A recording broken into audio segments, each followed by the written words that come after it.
কাতারে হামলার আগে থেকেই কি যুক্তরাষ্ট্রের প্রেসিডেন্ট ডোনাল্ড ট্রাম্প জানতেন?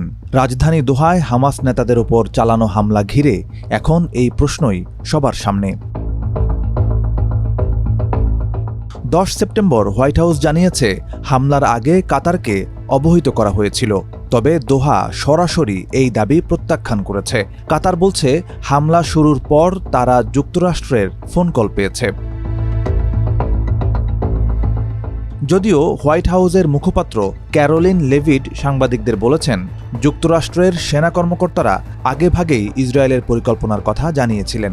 কাতারের মতো একটি ঘনিষ্ঠ মিত্র ও সার্বভৌম রাষ্ট্রে একতরফা বোমা হামলা কোনোভাবেই যুক্তরাষ্ট্র বা ইসরায়েলের লক্ষ্যকে এগিয়ে নেবে না। তবে হামাসকে ধ্বংস করার প্রয়াসকে তিনি ন্যায্য বলেও উল্লেখ করেছেন।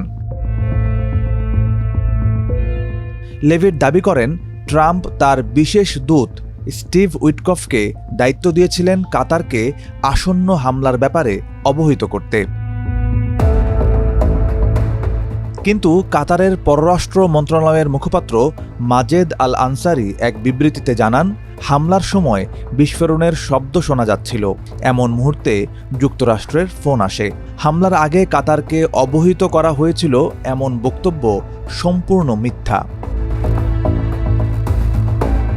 কাতারের পররাষ্ট্রমন্ত্রী শেখ মোহাম্মদ বিন আব্দুর রহমান আল থানি আরও এক ধাপ এগিয়ে একে রাষ্ট্রীয় সন্ত্রাসবাদ বলে আখ্যা দিয়েছেন। তার ভাষায়, যুক্তরাষ্ট্রের কল আসে হামলা শুরুর প্রায় 10 মিনিট পর। ইসরায়েলের হামলায় 5 জন হামাস সদস্য নিহত হয়েছেন বলে জানিয়েছে সংগঠনটি, তবে প্রধান আলোচক দলের সদস্যরা বেঁচে গেছেন। কাতারের স্বরাষ্ট্র মন্ত্রণালয় জানিয়েছে, নিহতদের মধ্যে দেশটির একজন নিরাপত্তা কর্মকর্তাও রয়েছেন। এদিকে ট্রাম্প সামাজিক যোগাযোগের মাধ্যম ট্রুথ সোশ্যালে লিখেছেন, তিনি হামলার স্থানের কারণে খুব খারাপ বোধ করছেন এবং কাতারকে আশ্বস্ত করেছেন যে এই ধরনের ঘটনা ভবিষ্যতে আর ঘটবে না। তিনি আরও দাবি করেন, হামলার সিদ্ধান্ত ছিল ইসরায়েলের প্রধানমন্ত্রী নেতানিয়াহুর, তার নয়। তবে একই সঙ্গে ট্রাম্প আবারও পুনর্ব্যক্ত করেন যে কাতারকে সতর্ক করার চেষ্টা করা হয়েছিল, কিন্তু তখন অনেক দেরি হয়ে গেছে।